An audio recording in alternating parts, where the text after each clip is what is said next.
Welcome to Coworking Out Loud, Garrett. I'm always stoked to chat with you.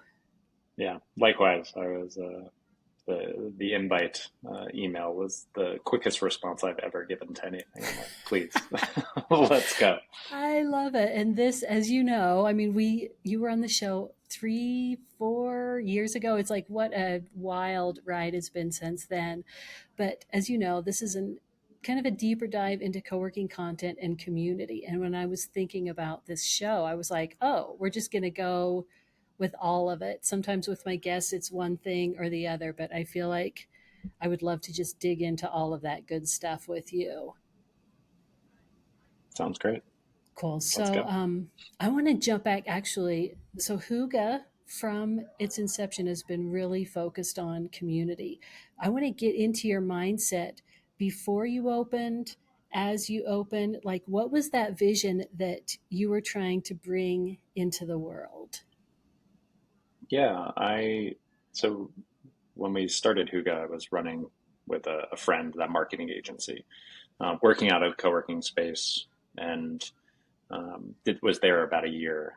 It was at 809 Co-working back on it was 2015, 2014, Mm-hmm. 2015, and we uh, it wasn't well managed, but it was beautiful space. It was a agency that needed offices, so they just sold the rest, but they didn't need the whole space, so they just turned it into co-work, but didn't really foster any of the activity. It was more co-op like than co-working. Um, and but for people that wanted to engage, it was there. And that first year we were there, like I met some of my closest friends. Our business boomed because of the referral network. Um, yeah, it was really beneficial. So when we had the opportunity to open Huga next door, um, literally next door. Yeah.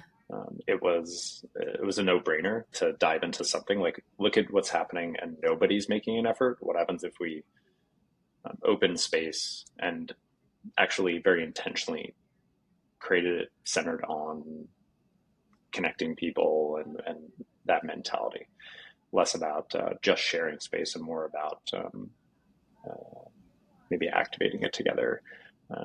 Yeah, and it was just that we were lonely. I didn't know anybody when I started co-working, just a handful of people, and you know, the goal was to be around like-minded people building things.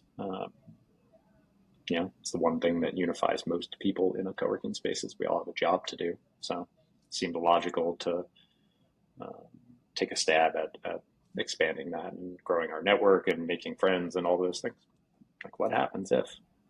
But Huga does So it extraordinarily well. Like Huga Fam, I love on your website. It's not like, okay, here are the things you get. You get a meeting room, you get a desk or whatever. It's like join the Huga Fam. Like that's the tone that's set. And not all spaces get that and not all spaces do that. And that's okay. Like there's a flavor of co-working for everybody. But I particularly love it because that sense of like, I'm part of something, I belong to this thing, and it helps me do my work. I'm more productive, I'm happier, I have a richer network. Like it's so real. And that doesn't just happen. So talk me through kind of your playbook of like how do you bring people in? How did you set that tone from the beginning? yeah, I think um, the idea is, I've always taken issue with there's a lot of culture around not allowing people to pick your brains and do these things like that our information is the most valuable thing we have. And I've always gone on the other extreme, which is like, I don't, I have all this information and this deep network. If you can leverage that to grow your thing, then and I, in the back of my head, get a small bit of satisfaction around helping you do that. That's the win. I don't need to make money off you. I have a business. Like you're paying me to use my space, or you're a client, or you're not a client. I make money elsewhere. I never wanted to monetize myself in that way. Like, Mm. and I thought that co-working became the ultimate way to do that. Like people come in, they need the thing we're in its simplest form. Our amenities are light. We offer space, Wi-Fi, and coffee. Like, period. That's the amenities. But if somebody needs something, if you're building a thing or you um, need support in your life, you need a contract, you have all these things. Like why would we not help you get ahead? You know, that just felt human and kind. You know, the thing you would do for your own family and your closest friends. You know, and in practice, it worked and it brought people in and people felt at home. You know, it feels so simple to say it out loud, and in practice, it's still something that I see over and over done wrong, or just like completely mismanaged. Community is such a you can't sell it. You can't sell it. Community happens if two people sit down next to each other and have a conversation. You can't force it. You just got to create the right environment for it. You know, Kayla, who started Hygge with me, it was all about the right conditions. I wish I could pull her into this right now to say that, Mm. but it was, we can only create the right conditions. It takes people being open to hearing from someone new. That's the theme of Zero Day. It's all these things. Um, and I'm telling you, I've been doing it since for myself since 2013, everything that I have is because I've been open to meeting people that are um, not in my inner circle, you know.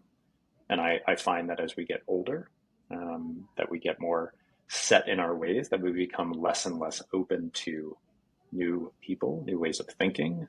Um, and I just we wanted to try something a little different. I love that. Just like setting the conditions in which people could connect, whether it's intros or zero day or the vibe you carry through the space and like your willingness to help and let people bounce ideas off you and things like that. Because I think the people running spaces, I know this, they set the tone for the space. And if you're setting a tone of connection and openness and curiosity and collaboration and all these things, that gets reflected throughout. It just trickles through everything. Whereas if someone kind of sits at the desk all day on their phone, it's like that's the tone of like, okay, I have a desk here and that's what I do here. And it's really hard to break people out of that. I more than ever, you know, with the new role and I have a lot of meetings and I'm directing a team and I'm sitting at home right now because which is rare. I don't think we've ever had a call with me sitting in my house. Yep. And it's uh, because I have work to do and I need to be distraction free. And it's not because coworking's distraction. It's my innate like human, like the way I am. If, uh, Avi or someone walked into the space, like I feel inclined to go engage because these are my people. And I don't get to see them all the time. And I want to know how they're doing. I want to know how we can help them. And it might be nothing, but it's always really important to me that people um, find me approachable, and I wish more people would also, do that. I hate when people say to me like, "I know you're busy." I'm like, I'm not busy. I'm doing all the things I want to do, and right now I'd like to talk to you. So, um, yeah, it's a challenge at times, but yeah. I think that's such an important piece to dive into of like the high touch, high human, high emotion work that goes into being a community builder, being a space operator. Like the overwhelm is totally real, and people, have different situations, different towns, different types of spaces, but that kind of always on work where you have 20 things in your mind and then somebody comes up and goes, I know you're busy, but can I have a question or something, and being able to flip and be present for them. Hmm. Let's just like acknowledge that overwhelm and acknowledge how hard it is to run a space and be a community builder. Yeah. Oh, now oversee what 20 plus Cohatch across, and I get to meet all these new CMs, and I've been such a especially at scale as a part of this. My national director of operations, like my role, I said in this meeting, I said recently, I'm like, everything we build, everything we do, everything we create has to be in service of the CMs, the community Mm, managers in the spaces. If we are not thinking about them, we are doing something wrong. We can get what we want, we'll as leadership, as all these things, but we have to build for that because they have the hardest job. They are the front line of yep. everything we do, and it is really, really, really hard work to open the doors at 8 and just be on Mm-hmm. constantly. It is the beauty in like a normal 8 to 5. People just go like, I wish I just get an 8 to 5, and it's like, if you just do the same thing every day, that's not co-working. Nope. It's you are, more than ever now as a part of Cohatch. Like we did a lot of Hygge, um, but Cohatch, between scholarships and all of these things that we're doing now, like to nonprofits and startups, like every day there's some new thing, and I applaud. I think people forget how much work it is to even just on the face, the simplest form of what a community manager could do, how much work it is. It's Yeah, wild. I have never been the manager of a co-working space, but I have like the highest respect and regard. And it's like doing all the things plus, oh yeah, you have a newsletter, plus somebody comes and is like, the toilet's clogged. It's just like this constant Yeah, barrage of things to do. And Iris Kavanaugh always says your community manager is your most important hire. And I 100%. agree with that wholeheartedly. Like, they are the face of your brand. As soon as someone walks into your space, whether a member who's been there for years or somebody who's coming in for the first time, it's like that person is setting the tone for your brand, your space, your Yeah, community. And I'm afraid that as co-working grows so quickly, people are just kind of grab anybody. It feels like the kind of lowest rung position. They're just like, yeah, yeah, just put somebody in there. It's like, oh no, this is such a big deal. yeah. It's been. I'm happy to say that Cohatch has done, prior to my entry, an incredible job. They understood that before I ever walked in the door. Matt Davis, the founder, is, if there's a we are very, very, very aligned in Nice. how we think about space and people. Um, yeah, it's I was up in Pittsburgh this week. We're grand opening a location, but there's 3 in the market, and there's a CM, Allison, in the Southside Works location. And I'm telling you, you walk in the door and you're just like, it is electric. It was. Mm, I love my CMs in Charlotte. I love everyone, but I'm telling you, it was special. Like, she just exudes everything you want from a person representing space, your company. I saw her tour somebody, and it was, you just, she's just got it, and you realize like it is a gift. It's not something. It's pure hospitality, and um, it's cool. I'm telling you, we've all seen it in some of the bigger brands. Like, they're they don't get that. It's bodies, and it has to be everything but just bodies, in the space. You need to have the right people. So, Garrett, we have a lot of co working space operators who will listen to this. I feel like we have to break that down a little bit. Like, what did what did that mean when it's like it's electric, she's got it? I know a lot of it's intangible, but it's like, what did that feel like? How, what can people strive for? Because I think there are a lot of operators who haven't even experienced that yet. So they don't know what they're trying to create or what they could be trying to create. Yeah. Well, I think the problem is we think we sell space. But then on the flip side, we're also over here saying we don't sell community. They're already in the door. They're already in the door. They already need, like, we have one of the Yeah. easiest products to sell. Let's say if sales is the job, they're already in the door. They already need what we have. Yeah. And finding people that can make people be seen, feel seen, and be heard is really, really, really hard. We tend to want to over communicate the amenities and the coffee and everything you can Mm-hmm. do. And it's just like, they're already in. They know this. Yep. Why don't you talk to them about who they are? Why are they in Charlotte or Pittsburgh or anywhere? Why? What are they building? Um, it's they need to feel good. That's why we say fam for Hygge. It's you know I in the third ward location in Charlotte, there's a perfect loop for a tour. Perfect loop. Like you start at the entryway and then you walk your way around. And I always told the team, anybody that take over tours there, I'm like, by the time you get to here, you better not be talking about space. Yeah. And you better be asking them about them. Yep. Not what they need out of the space. They already know what they need out of the space.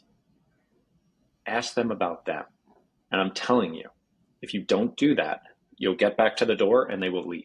Yep. They might still sign up, but if you can keep them engaging, if you can have a human conversation about them, their business, what are they doing, why did they move here, which is a lot of people in Charlotte, that conversation's constant. Um, it's at the end of the day, they're going to go down the street, they're going to look at a Venture X or something else, and they're going to get the same thing. The space is the same. The amenities are roughly the same. Maybe they got cucumber water and we don't. But who made them feel good? Yep. Who made them feel heard? And I've just always like, I don't want, like, this is the space. It looks cool, right? Those are meeting rooms. That's a phone room. All right. Nothing else. Let's talk about you. I know. Yep. And Like, sorry, did I cut you off?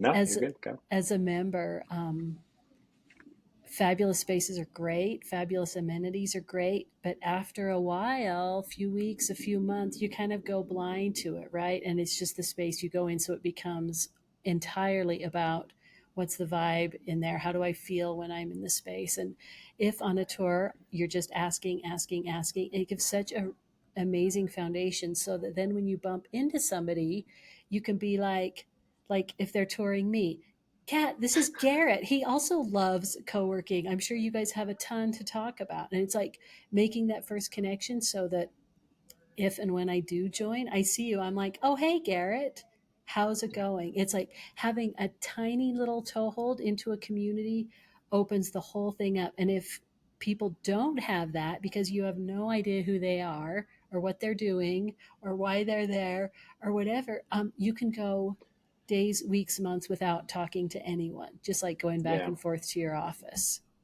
I always find it important to, like, I'll be out and about, or like I was at a concert last Sunday, and um, I was sitting with two friends, Andy and Nicole, and then Pete from Creative Evergreen Creative came by. He does all our door vinyl and like all of our vinyl work. He's so talented. And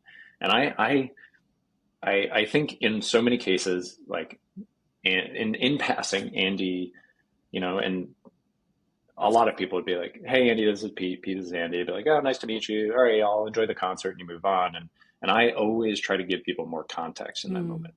Like, hey, Andy works for Axios. He does all this, this, and that, and Pete's Evergreen Creative. So like the ice cream shop, and Andy is very familiar with our ice cream shop. So I was like, he did all the vinyl work. So that whole thing and this, and also working on a few other projects, like that little bit of context that I know, and I'm obviously they're comfortable sharing it. It's a big part of who they are, is what we forget, and or we just don't even know because we don't take the time to learn it. And if a CM does the bare minimum in asking questions, they start to develop um, a depth of knowledge about all of their people. So when you meet, Candace comes in and Candace says needs this or is trying to figure out this or just wants to meet people, you have logical paths to getting them more connected into your community.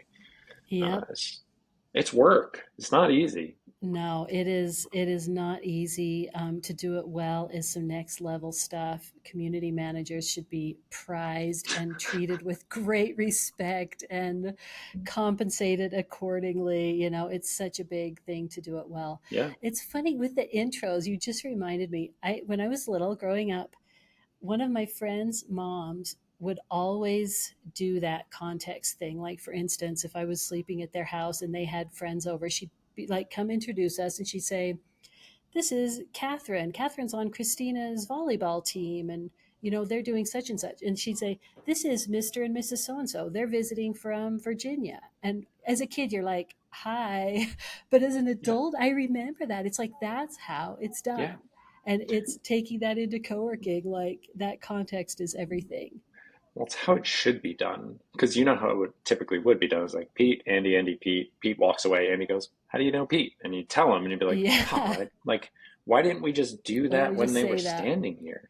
Because Yeah. one of you, one side doesn't get the full context then, and I'm not gonna be reach out to Pete to be like, "Hey, Pete, remember that person you met? They're this person." Like only if Andy was like, "Can you make that connection?" But I could have made that connection by adding two sentences. And made your work easier, right? It's like done. Yeah. Efficiency. Never assume. It's Yeah. So true. Garrett, you've mentioned Cohatch a few times. Give us mhm. the nutshell version of what the last 6 months or year has been like for you. Yeah. So I merged um, with Cohatch, which is a Columbus, Ohio based co-working brand that's in Cleveland, Columbus, Indianapolis, Pittsburgh, Tampa Bay, coming to Charlotte, and Cincinnati. Cincy? I think I didn't say Cincy. And Atlanta is under construction. So a large growing co-working brand that very much started like Hygge, but grew differently based on access to resources and expertise that they have on their team that I never did. But when we got down to, you know, talking about what it looks like to work together, it turns out we share the same mentality on what we believe space can do for for those that we provide access, and um, also how to make it a business that's sustainable. It's my biggest fear with co-working. You know, we have so many large brands come and go or do things really poorly and overspend and do all these things. And I've always run really lean and been involved in co-hatches for the most part. You know, really been thoughtful about how they approach new spaces in the community. And you know, Columbus is such a it's so cool what they have coming in that hometown market. And you can see how at scale it works in like Cincinnati. Megan and the market leader there and their team is rock star. Adam over in Indianapolis. Um, you know, there's so much good to be done by also finding like-minded people that want to grow this kind of thing. So yeah, you know, I've been doing it since January. It's been different because I've worked for myself for so long, and it isn't mine, but I do feel a sense of ownership and have some ownership in it all, and I want to. It's just figuring out. It's a total change in way of thinking when you have to think beyond your walls, Hmm.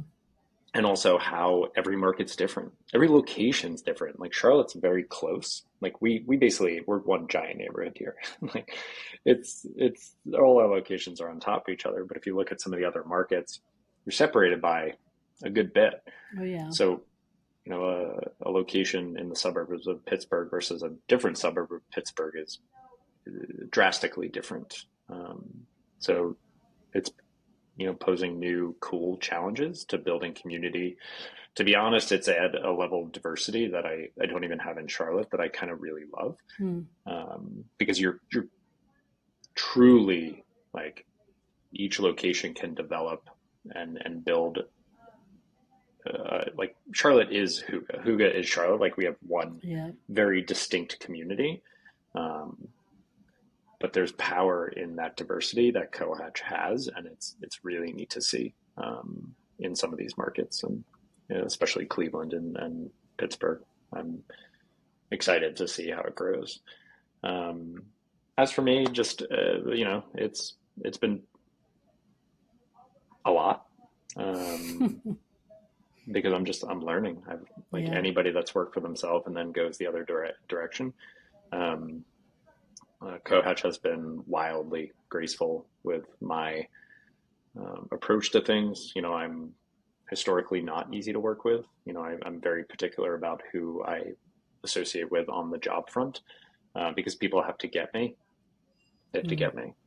And Taylor, Alyssa, Chloe, Ebony, and Brian and Charlotte, especially Alyssa. She's been around the longest. Yeah. They get me and they tolerate me at some point. So trying to figure out and learn that I have to gain their respect. I don't deserve to be trusted, but I have to earn that, and it's been good for me to do that. Um, Especially as I'm going to be 40. You never. The older we get, the harder it becomes to evolve. Um, so yeah, the biggest challenges I'm having personally is, again, I'm sitting in my own space right now. Like I'm sitting at my house, and it's trying to figure out how um, I feel like I don't let how to not let down the community that I spent a lot of time Mm. building. I feel like I've been absent this year, and I know the team's doing a lot, but I built Hygge on my back. Like Yeah, you did. it was alongside my team, but like I was present very much. Like I was front and center all the time, and it's not that Hygge can't be strong without me. It's just I wish I had thought about how to wean it off me a little bit more, and they're fine, but I think maybe I wasn't ready to just go hard, but I realize I have to go hard in Yeah. the job that I'm in Yeah. right now. Um, Cohatch popped on my radar when you mentioned the Cohatch Hygge thing. And knowing how intentional and thoughtful you are about everything, Cohatch in my mind immediately skyrocketed up to like, okay, they must know what they're doing. They must get it, because I know you would not jump willy nilly into something. I know you're very in, probably overthink it. I can relate, but like overthinking every little thing. And they're so fortunate to have you. Um, Looking back on the last 8 years of Huga, what you poured your heart and your soul and put on your back and built, what are you the most proud of with this chapter of your work? Oh, geez.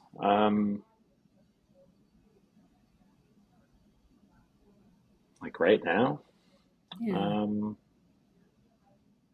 yeah. There's that's a good question. Going back to thinking about like earning respect and things like that. It's I I'm I'm having fun teaching. We rolled out some new operational stuff in the last couple of weeks, and I, I think a lot of corporate companies, and that's not saying we're corporate, but lot of larger companies are big on memos, and here's a tool, go, here you go. I'm Hmm. gonna train, I'm gonna give you everything you need to do, and you're just gonna do it. And over the last couple of weeks, I've been able to basically meet with every single employee that works for Cohatch and on the ground and work one on one with them and Wow. meet them and through that hopefully earn their trust and realize that like I say at the beginning of every one of those calls like I did your job. I did your job until I had 3 locations and I before I got my first hired CM, like I did everything. Um, so I understand how hard your job is, and I Yeah. understand that it takes a lot, and that you need better tools. And through what I'm going to show you over the next hour is because of that experience. It's not me just throwing more things at you to do. It's actually hopefully gives you back some of your time.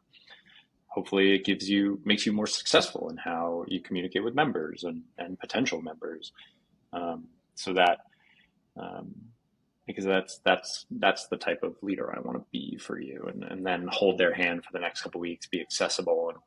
And it's been honestly probably the best few weeks of Cohatch for me was the last Mm-hmm. month of just spending time getting to meet people. You know, people like I'm Garrett Tichy, the guy that joined who ran Hygge, um, but you know that's what you get. And you see me occasionally in the Slack group, but you don't you haven't interacted with me. And then all of a Yeah. sudden, you know, you get me, and you're like, oh, he's just like a normal guy who wears t-shirts and hats and makes the self-deprecating humor constant, you know, all those things.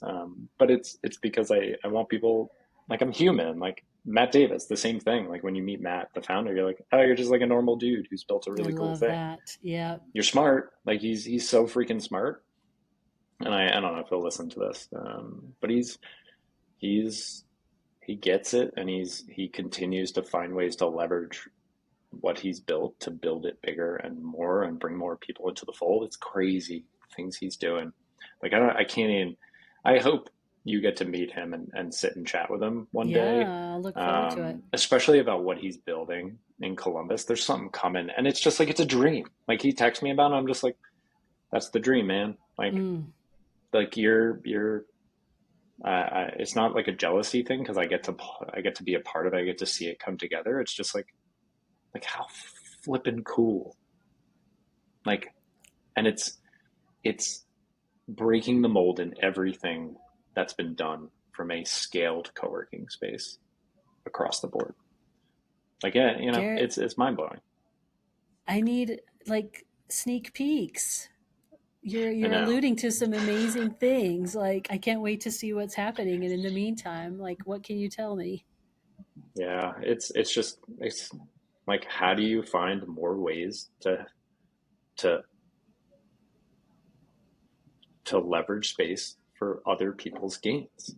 Mm. You know, Yep. like abundance is the mindset. You know, Yeah. there is a lot. Let's spread it around. Wow. Um, and everyone can earn. Everyone can earn. Like there's a lot of greed at scale, and I'm for in corporations, and um, I understand people wanted to make money, but there's a way to do it. There's a way to make money and also not be greedy. Yeah. And I That's applaud. the thing. That's the lane. That's the path. That's the thing I'm pursuing too. Like this being in service, building something amazing, having financial abundance, and making the world a better place. I'm like, ding, ding, ding. And we're watching people do it. Those things are not exclusive, right? Like there's a way to do all of this. Yeah, and you know, I think motivated people will always find a way to make money, but um, there's a balance in when you associate it with community, and I think we all naturally anybody that builds community, I think we've had this conversation. You start to be like, can I benefit from this? Am I exploiting this thing? Like, and the answer is like, yes. It's you're not exploiting it. Like you're you deserve. This is time. This is work. This is some of the hardest work Oh, yeah. because um, the product strengthens over time. You know, we don't create a widget and sell it. That's easy. That's different.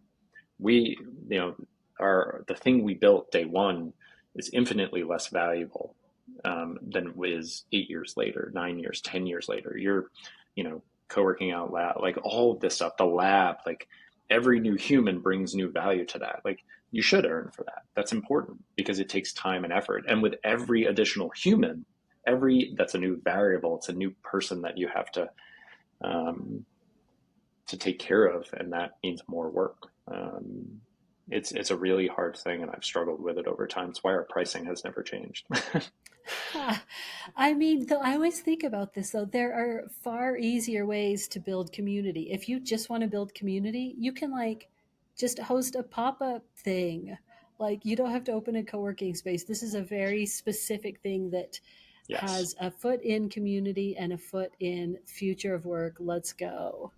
Yeah. Hospitality is what I want people to think more like.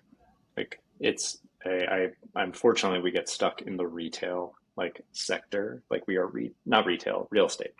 And I more and more, especially because Cohatch does it particularly well, and I think honestly better. Like I think we're good at the community stuff, and we've done a lot over the couple of years, especially pre-pandemic.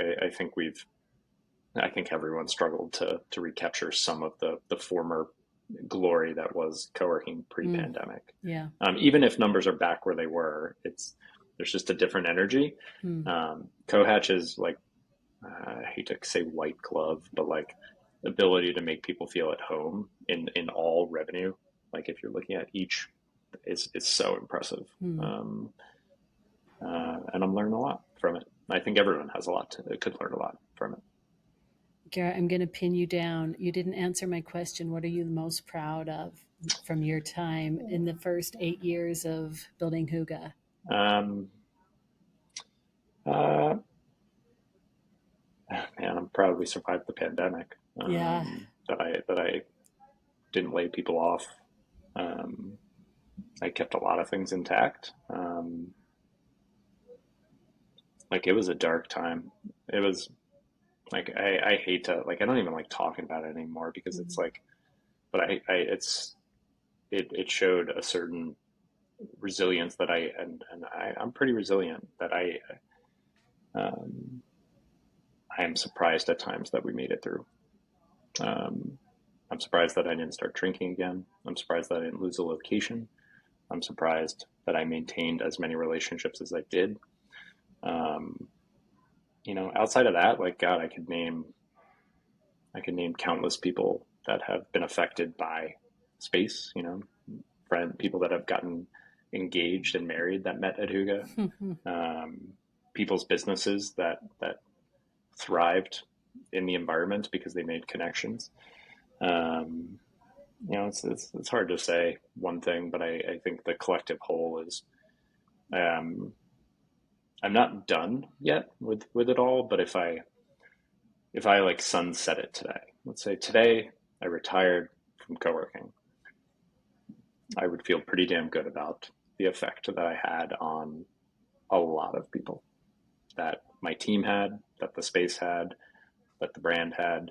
Um, I don't think that would be. I would not. I wouldn't. There would. Some people are like, what's my legacy? Like, how do I? What am I going to leave behind? I'm like, damn. There's like a trail of like good stuff over the last 8 years that I feel pretty good about. Amen, my friend. And I've been watching you and cheering you on and just admiring you. I so value you. You're such a treasure for co working, for your local community, now for a massive community. It's just a joy to watch you do your thing. What should we, before we jump off, what have I missed? What else should we talk about? Um, oh, geez, I don't know. Um, what have we missed? I don't even know what I'm doing anymore. Like, what? uh, um, It's a lot. I know. I just, I don't know. All I, right. We're just in Everything's it. fine. Everything's fine. Everything's I, fine. Yep. All right, my yeah, friend. What's the just best place? Oh, sorry. I just like I'm. This is a nice you. This was a happy thing to see that I had this today. I don't look too far ahead these days. I'm like day by day, got a lot to do. And when I woke up today and saw this on my calendar, it brought me a lot of joy. And maybe I'll leave people with to make. And Liz said this to me. Good old Liz of Juicy said to me, um, schedule in time to take care of yourself. And this Hmm. was the self care that I needed today. Um, so I appreciate you so much, so much. I love it. Like Likewise, Garrett. I always love our conversations. We get right to the good stuff. Um, what's the best place for people to connect with you, to reach out, learn more? um, yeah, I'm at Garrett Tichy all over the place. LinkedIn. You like link. I'm trying to be better um, at being You're everywhere. good. Just keep doing what you're doing. It's a lot to be everywhere. Just keep doing what you're doing, bro. Just hit me up. Send a yellow pigeon my direction. I will find Send a it. Uh, pigeon. it's got to Oh be yellow man. though. Yeah. Oh, the Hygge yellow. I mean, um, we didn't even talk about how strong the Hygge brand is, uh, how you would advise operators who are trying to build a brand vibe and all the things. Like, is there a nutshell you want to give? Like, what's your big takeaway for someone who's working to build a brand and not super clear on what they're doing? um, yeah, I think that um, we could talk about distinct visual styles and um, being unabashedly like who, like we weren't afraid to be everything we wanted to be, Mm. and that comes from working in marketing. And I'm sure you've seen this. You work for brands, and they're like, "Go be creative," and then you come back with something creative. They're like, "Actually, just keep doing That's the not same thing we it. were doing." And we're like, "No, but this is the thing you need. You Yeah. need to paint it yellow because Yeah. people won't remember you if you paint it black." Like so, when we started Hugo, it was like, let's do everything we weren't allowed to do with clients. Let's not let's push the line as far as possible. We never jump over it, but we push and push and Mm. push, and it turns out there's more and more people out there feeling the same way. It's way more easy to relate when you're human and you push those lines because we all feel it. We were just the only ones to say it, you know. And then it's unreal. Sometimes things happen by chance and easy and yellow and all of these things at the right time, along with a very, very human, transparent touch. Like we're going to walk people through everything. We're going to tell people about the business. We're going to tell people about the good things and the bad things. And it's, we toxic positivity is a real thing where we only say the good things and we like, you go, like careful, you can't like, no, no, no. We gotta talk. Like this Yep. sucked. Like, Yep. and so much of my personal brand is built on being like, hey, it's me. Like I built a big thing, and people respect that. But I'm also like an alcoholic, and I'm depressed, and I'm divorced, and like people are like, oh, he's just like a normal He's a dude. Like normal dude just like I can. me. He's got problems. He seems like a perfectly put together normal like white guy, right? I'm like, no, he's broken. He thinks about Uh, crying daily. you know Like what? it's just, That's that and I kind think of the brand humanness. Sorry. allowed for that. No, the brand allowed for it. Yeah. It Yeah. allowed for it, and allowed for because Huga is Garrett, Garrett is Huga, Huga was Alyssa. When Alyssa said to me when she first came on and started writing for Huga, she's like, "What's the brand voice?" I'm like, "Your voice," and she goes, "I don't get it," because Yeah. she used to write for other companies. I said, "I want you to feel represented in the brand. Like you know the way I am, but I'm not writing it, so you write it and write like you want to." And all of a sudden, it exploded. Like Alyssa's voice as a part of this was huge. She Yep. took the foundation of what we built and was like, where do I fit into this? Blah, blah, blah. And you see all her social stuff. She's like the face of Huga right now. And I mean, it's so hard for people to get that. Like I never rewrote things. Alyssa checks me for grammar, but it was always like type, type, type, type, type, done. Like don't overthink it. Your gut is probably correct. Try to separate yourself from the traditional thing, which is like edit, edit, edit till we think it's perfect. mm, And the answer is like, no, just get into the world. Tomorrow's another day. yep. You got to just get into the world as a person, as a leader, as a content creator. It's like that thing of trying to pretend to be perfect and polished, it's like it just doesn't resonate, and increasingly it resonates less and less and less. So like we're all exhausted by like perfect brands. It's like what we want is the humanness and the authenticity.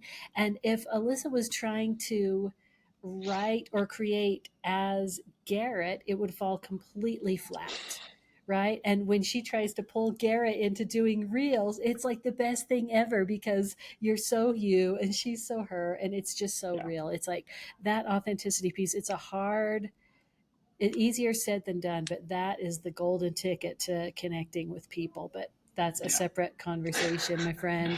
I love it. Um, All right. Thank you so much. I love our conversations. Keep your head up.